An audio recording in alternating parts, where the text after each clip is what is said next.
नमस्कार। आज हम एक किताब पर बात कर रहे हैं, dark psychology and mind control, Eric Holt की। और इसका आधार है एक डिटेल्ड रिव्यू जो हमें मिला है। तो कोशिश रहेगी कि इस रिव्यू के जरिए समझें कि ये किताब क्या कहती है। हाँ बिल्कुल। रिव्यू तो यही इशारा कर रहा है कि ये किताब उन लोगों के लिए है जो दूसरों को समझना चाहते हैं। मतलब बॉडी लैंग्वेज पढ़ना या फिर वो एनएलपी, पर्सुएशन, हिप्नोसिस जैसी चीजें सीखकर दूसरों को प्रभावित करना या हेरफेर करना। हाँ, मतलब सिर्फ समझना नहीं बल्कि इस्तेमाल करना भी। हाँ, तो रिव्यू के हिसाब से किताब में क्या क्या है, जैसे लोगों को पढ़ना, चेहरे के भाव, वो सब। हाँ, चेहरे के भाव, हाव भाव, बॉडी पोस्चर और एनएलपी का भी जिक्र है, न्यूरो लिंग्विस्टिक प्रोग्रामिंग। अच्छा, एनएलपी। तो रिव्यू बताता है कि ये कैसे काम करता है, मतलब सोच बदलने में या दूसरों पर असर डालने में। हाँ, कुछ हद तक रिव्यू के मुताबिक किताब बताती है कि कैसे एनएलपी से सोच बदलें या दूसरों को थोड़ा सूक्ष्म तरीके से प्रभावित करें, शायद बातचीत से, शब्दों से। और वो सब्लिमिनल परसुएशन का भी जिक्र है, मतलब अवचेतन मन में बात डालना। ओह, सब्लिमिनल, ये दो काफी पावरफुल साउंड करता है। हाँ, सुनने में तो लगता है। और हिप्नोसिस पर भी है, मतलब बेसिक तरीके और बातचीत में कैसे इस्तेमाल करें। अब ये कितने कारगर हैं वो रिव्यू शायद उतना नहीं बताता। और रिव्यू ये भी कहता है ना कि किताब सिर्फ अच्छी चीजें नहीं बताती, मतलब वो भावनात्मक हेरफेर वाली बातें भी हैं। हाँ बिल्कुल, वो गिल्ट यानी अपराधबोध महसूस कराना, डराना या फिर झूठी तारीफ करके काम निकालना, ये सब तरीके। लेकिन अच्छी बात शायद ये है कि रिव्यू के मुताबिक किताब इनसे बचने के तरीके भी बताती है, पहचानना और बचना। हाँ, ये एक प्लस पॉइंट बताया गया है रिव्यू में कि पहचानो और बचो, तो मतलब दोनों पहलू कवर किए हैं। तो रिव्यू में इसकी खूबियां क्या बताई गई हैं? आपने कहा एक तो ये बचाव वाली बात हो गई, और सबसे बड़ी खूबी शायद इसकी सिंप्लिसिटी है, मतलब आसान भाषा, कोई भारी भरकम साइकोलॉजी वाले शब्द नहीं, समझने में आसान है आम पाठक के लिए। और उदाहरण भी दिए हैं, रिव्यू कहता है, जिससे बात थोड़ी और साफ हो जाती है।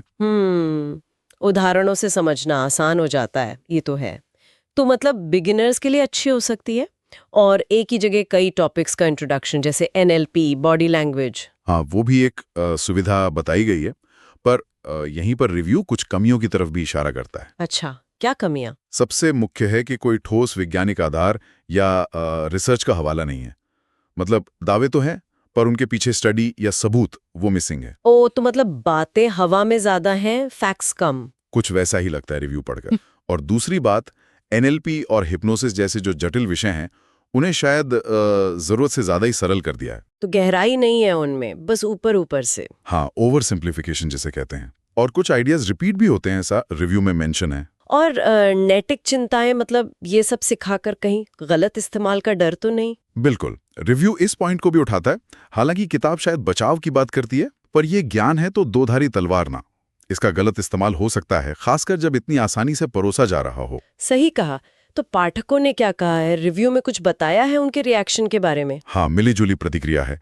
कुछ लोग कहते हैं कि हाँ, अच्छी शुरुआत है प्रभाव और नियंत्रण को समझने के लिए, या फिर इससे टॉक्सिक पैटर्न पहचानने में मदद मिली। और नेगेटिव?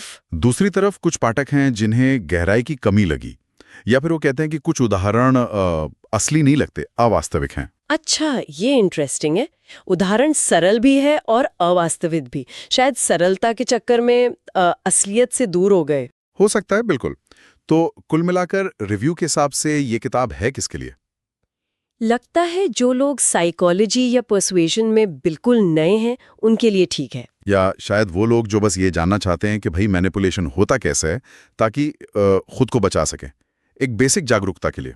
हाँ बिल्कुल, एक तरह की शुरुआती गाइड। पर जो लोग मनोविज्ञान के एक्सपर्ट हैं या एकेडमिक प्रामाणिकता ढूंढ रहे हैं, उनके लिए रिव्यू इसे रेकमेंड नहीं करता।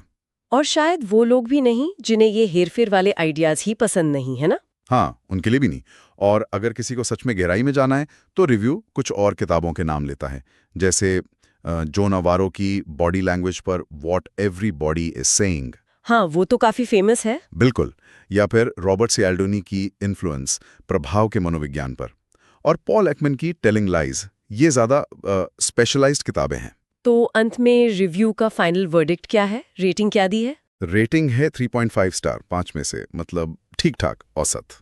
रिव्यू का निचोड़ यही है कि ये बिगिनर्स के लिए एक अच्छा ओवरव्यू देती है कि हेरफेर क्या है, कैसे पहचानें, कैसे बचें। पर ये कोई गहरी वैज्ञानिक किताब या प्रोफेशनल गाइड नहीं है। 3.5 स्टार, ठीक है। ये सोचना भी दिलचस्प है कि आजकल इस तरह की जानकारी, मतलब प्रभाव और हेरफेर की तकनीकें कितनी आसानी से उपलब्ध हैं, पर ये रिव्यू ये सवाल भी खड़ा करता है कि इस ज्ञान का जिम्मेदारी से इस्तेमाल कैसे हो। ये सोचना ज़रूरी है। बिल्कुल, जिम्मेदारी वाला पहलू तो है ही। तो ये थी हमारी चर्चा एरिक होल्ट की किताब dark psychology and mind control पर आधारित रिव्यू पर।